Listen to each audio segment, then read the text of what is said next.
অসমীয়া সমাজত তামোল পাণৰ যথেষ্ট সমাদৰ আছে। সেয়েহে তামোল বা পাণৰ খেতি ব্যৱসায়িকভাৱে অসমীয়া সমাজত যথেষ্ট সমাদৰ লাভ কৰে। পাণ এবিধ অৰ্থ উপাৰ্জনকাৰী ফচল। অৰ্থনৈতিক গুৰুত্বও কম নহয়। অকল অসমেই নহয়, সমগ্ৰ দেশতে ইয়াৰ চাহিদাও যথেষ্ট। আনকি পাণৰ যথেষ্ট ঔষধি গুণো আছে।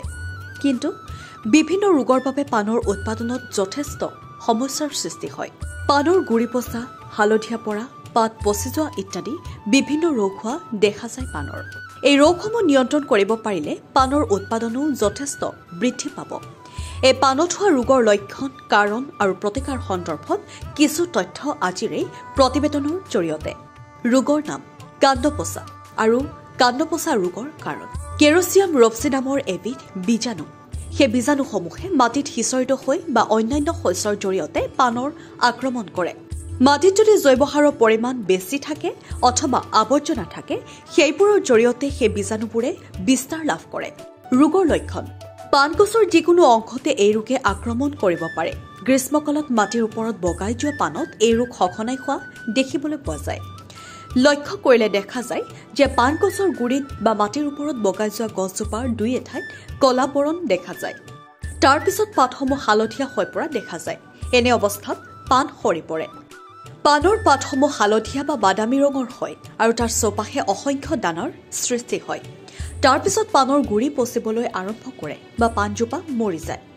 ৰোগৰ প্ৰতিকাৰ: ৰোগাক্ৰান্ত পাতসমূহ তুলি পেলাব লাগে। ৰোগ প্ৰতিৰোধী পাণৰ জাত ব্যৱহাৰ কৰা উচিত। দ গাঁত খান্দি সেই মাটি শুকোৱাৰ পাছত পাণ ৰোপণ কৰিব লাগে।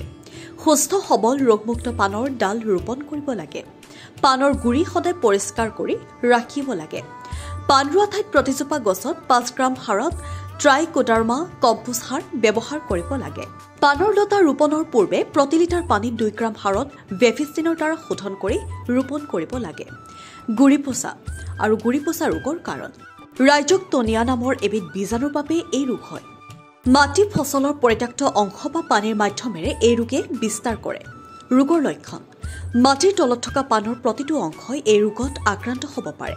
প্ৰাথমিক অৱস্থাত পাণ গছজোপাৰ পাতসমূহ মলিন হৈ হালধীয়া ৰূপ লয় আৰু পাছত মৰি যায়। এনে অৱস্থাত শিপাসমূহ ৰঙা পৰি ভাঙি ভাঙি যাবলৈ আৰম্ভ কৰে। ৰোগৰ প্ৰতিকাৰ: সম্ভৱ হলে মাটি শোধন কৰিব লাগে। ৰোগাক্ৰান্ত লতা বা পাত গা গছৰ পৰা তুলি পেলাব লাগে। ৰোগ প্ৰতিৰোধী পাণৰ জাত ব্যৱহাৰ কৰা উচিত।